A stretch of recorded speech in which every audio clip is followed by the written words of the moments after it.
Pemirsa, sebelum dialog kami lanjutkan, kita akan bergabung terlebih dahulu dengan Said Idrus, warga negara Indonesia yang berada di Tehran, Iran. Selamat malam waktu Jakarta. Idrus, seperti apa kondisi terkini di Tehran? Selamat malam waktu Jakarta. Ya, saat ini saya sedang berada di Teheran. Di belakang saya bisa dilihat salah satu gedung yang menjadi sasaran dari serangan drone Zionis Israel. Walaupun sampai saat ini tanggal 21 Juni, Israel masih terus menyerang beberapa titik di kota-kota di Iran, khususnya di Tehran dan juga di Qom. Tapi keadaan masyarakat masih cukup normal, kehidupan masyarakat masih berjalan dengan begitu normal, dan juga masyarakat juga masih beraktivitas seperti sedia kala. Walaupun selama saya sampai di kota Teheran sampai hari ini sudah hampir sekitar 4 jam, memang kota Teheran terlihat agak lebih sepi daripada biasanya. Tapi masyarakat masih hidup secara biasanya dan beraktivitas secara biasa seperti biasanya dan juga normal. Ini gedung yang di belakang saya adalah salah satu gedung seperti yang saya bilang yang diserang oleh drone Israel. Kawasan tempat saya berada ini adalah kawasan pemukiman sipil ya. Jadi gedung yang di belakang saya ini adalah apartemen tempat tinggal masyarakat, tempat tinggal warga sipil. Jadi yang menjadi sasaran oleh rezim Zionis Israel hanyalah di kota Teheran itu kebanyakan adalah tempat tinggal masyarakat sipil. Baik. Idrus, informasi yang Anda dapatkan, serangan itu terjadinya lebih banyak di pagi hari, siang, atau justru malam? Serangan yang biasa dilakukan oleh rezim Zionis Israel itu biasanya di waktu dini hari, perkiraan dari jam 3 sampai jam 5 subuh, di saat masyarakat Iran, di saat masyarakat sedang terlelap tidur. Nah, itu biasanya biasanya rezim Zionis Israel itu menyerang pemukiman-pemukiman warga pada pukul 3 dini hari sampai 5 dini hari. Sedangkan rudal-rudal yang dikirim oleh jet tempur yang mentargetkan beberapa reaktor nuklir itu biasa terjadi di siang hari.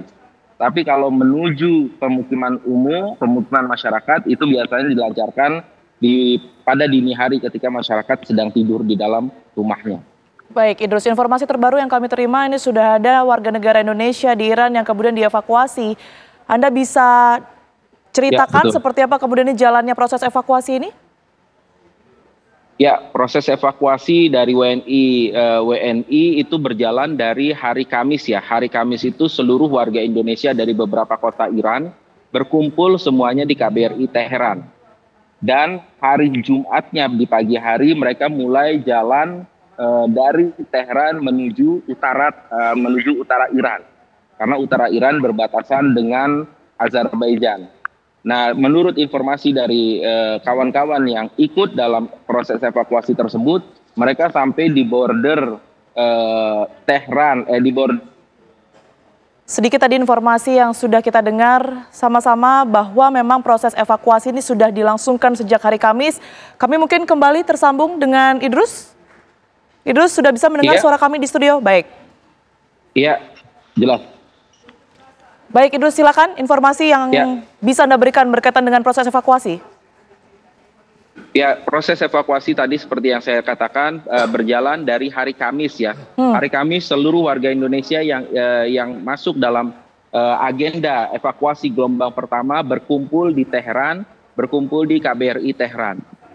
Lalu besok paginya yaitu hari Jumat pagi gelombang pertama evakuasi itu mulai bergerak dari kota Teheran menuju utara Iran. Karena utara Iran itu berbatasan dengan Azerbaijan. Lalu menurut informasi yang saya terima di malam hari itu mereka sudah sampai di border antara Iran dan Azerbaijan, dan di pagi harinya hari Sabtu mereka masuk ke dalam Azerbaijan. Dan saat ini menurut informasi yang saya terima dari kawan-kawan, mereka sudah ada di Baku dan sedang beristirahat menunggu penerbangan ke Jakarta. Oke, baik. Terima kasih atas informasi yang Anda berikan, Said Idrus, kontributor dari TV One yang berada di Iran.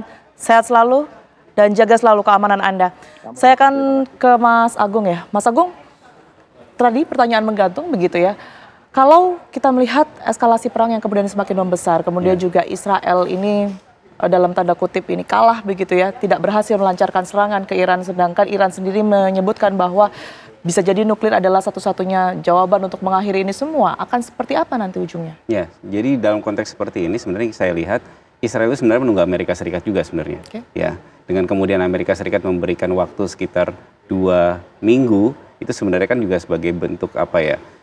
Amerika di satu sisi ada permasalahan secara domestik, tapi di sisi yang lain sebenarnya Israel juga menunggu-nunggu juga nih, gitu ya. Karena Israel dalam perjalanan sejarahnya tidak pernah melakukan operasi militer yang sifatnya masif, besar, itu yang sifatnya melintasi border yang berbatasan secara darat secara langsung. Ini yang terbesar berarti ya? Betul, perang-perang besar dilakukan oleh Israel dari 48, 67, 73, lalu sebagian perebutan Golan segala macam semua dilakukan dalam konteks wilayah-wilayah yang berbatasan darat secara langsung. Artinya dalam konteks melakukan model serangan yang sifatnya masif dan besar dalam konteks misalkan dari Israel ke Iran itu membutuhkan kalkulasi yang jauh lebih rinci seperti itu, dan itu membutuhkan misalnya kekuatan besar seperti halnya Amerika Serikat. Karena dalam konteks Timur Tengah, pandangan paling umum adalah Timur Tengah itu dikenal sebagai penetrated system. Jadi sistem yang kemudian dia tidak bisa lepas dari kekuatan-kekuatan eksternalnya gitu loh.